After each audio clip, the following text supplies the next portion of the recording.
Hər birinizi salamlayıram. Bugün çoxadlı vurğulara ayrılmasında belə bir maraqlı sualın həllinə baxacağıq. Burada istifadə edəcəyik Bezu teoremindən. Bezu teoreminə görə qalıq haqqında teoremdir. Bezu teoremi.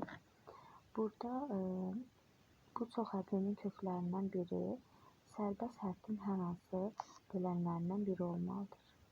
Yəni bunu sıfıra çevirən qiymətlərdən biri. 15-in bölündüyü ədədlər 1 var, 3 var, 5 var. Bunlardan biri yerinə qoyanda əlbəttə ki, sıfıra çevrilmədiyini görürük.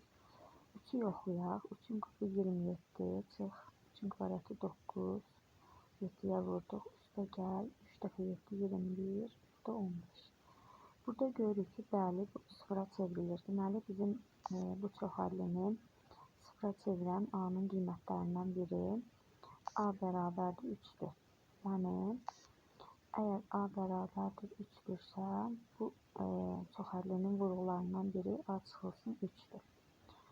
Və buradakı çoxadlını biz çubuqlu bölmə ilə çoxadlını çoxadlıya bölə bilərik. Üstə gəl 7A, üstə gəl 15.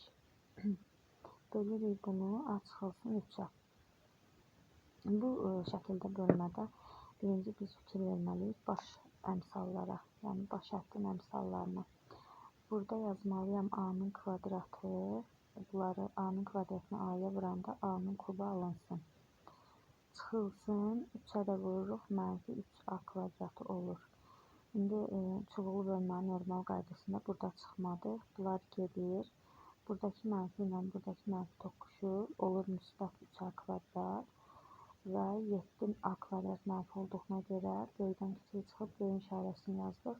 Mənfi 4A kvadrat üstə gəl 7A-nı gətirdik aşağı.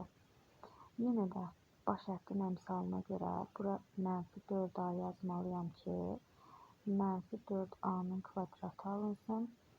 Bir də üstə gəl 12A olur. Çıxanda yenə də bunlar gedir.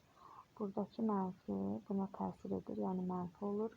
7-dən 12-ni çıxırıq, olur mənfi 5A, üstə gəl 15. Burada da yenə də baş həddin əmsalına görə çıxılsın 5 yazmalıyam ki, mənfi 5A alınsın. Mənfi 5A, üstə gəl 15. Çoxadlıdan da özünü çıxanda 0 qalır. İndi bu çoxadlının vurğularından biri A çıxılsın 3 idi. Digərini də biz burada tapmışıq.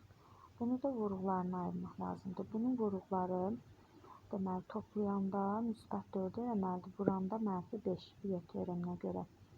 Olur 5 və mənfi 1. Toplayanda müsbət 4, vuranda mənfi 5. Bunu biz hasil şəklində belə yazırıq. Yəni, mənfi 1-i A üstə gəl 1, 5-i də yazırıq A çıxılsın 5. Burada da verilir bizə D variantı. Deməli, A üstə gəl 1, A çıx 3, A çıx 5. Doğru cavab D variantı.